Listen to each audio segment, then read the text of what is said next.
আর football নয়, এবার অভিনয় করবেন ক্রিশ্চিয়ানো রোনাল্ডো, সাথে করবেন প্রযোজনাও। হ্যাঁ, ঠিকই শুনেছেন, ফুটবলের মাঠ কাঁপিয়ে এবার ওয়েব সিরিজ কাঁপাতে আসছেন পর্তুগিজ তারকা। কিন্তু কোন চরিত্রে দেখা যাবে তাকে, কোন ওয়েব সিরিজে অভিনয় করবেন তিনি, আর কাকে দেখা যাবে এই সিরিজে, জানুন সবটা। জানা গেছে নতুন ওয়েব সিরিজটির নাম ডে ওয়ান্স।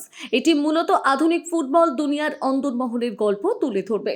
একজন ফুটবল এজেন্টের জীবন, খেলোয়াড়দের ট্রান্সফার, ক্লাবগুলোর নেপথ্যের কৌশল, বাজারের চাহিদা এবং ফুটবল ব্যবসা নানা অজানা দিক এই সিরিজের মূল আকর্ষণ হতে চলেছে। অর্থাৎ দর্শকরা শুধু মাঠের খেলা নয়, মাঠের বাইরের বাস্তব ফুটবল দুনিয়াকেও কাছ থেকে দেখতে পারবেন। এই সিরিজে একজন ফুটবল এজেন্টের চরিত্রে অভিনয় করবেন হোমল্যান্ড খ্যাত অভিনেতা ড্যামিয়ান লুইস। ইতিমধ্যে উত্তর পশ্চিম লন্ডনের বার্নেট এফসির দ্য হাইভ স্টেডিয়ামের শুটিং শুরু হয়ে গেছে বলে জানা গিয়েছে। কিন্তু রোনাল্ডোকে কোন চরিত্রে দেখা যাবে? এই ওয়েব সিরিজে মূলত একজন কার্যনির্বাহী প্রযোজক হিসেবে থাকছেন তিনি। তবে এছাড়াও এতে তিনি একটি বিশেষ অতিথি চরিত্রে অভিনয় করবেন। অর্থাৎ এবার তাকে ফুটবল মাঠের বাইরে ক্যামেরার সামনে দেখা যাবে। রোনাল্ডো নিজেও এই নতুন যাত্রা নিয়ে দারুণ উচ্ছ্বসিত।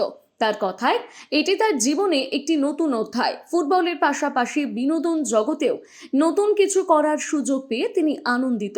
আরও একটি বড় চমক হলো, এই সিরিজে রোনাল্ডোর সঙ্গে থাকছেন তার একসময় প্রতিদ্বন্দ্বী থিয়েরি অরি। একসময় মাঠে দুজনের লড়াই দেখেছেন ফুটবল প্রেমীরা।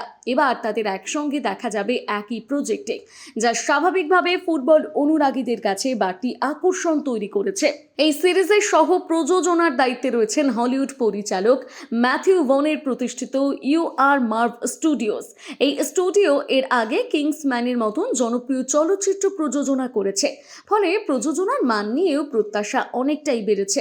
শিল্প মহলের ধারণা, রোনাল্ডো ও অরির উপস্থিতির কারণে বিভিন্ন আন্তর্জাতিক স্ট্রিমিং প্ল্যাটফর্মের মধ্যে সম্প্রচার সত্ত্ব নিয়ে জোর প্রতিদ্বন্দ্বিতা তৈরি হতে পারে। আপনি কি রোনাল্ডোকে পর্দায় দেখার জন্য মুখিয়ে আছেন? জানাতে ভুলবেন না কমেন্ট করে।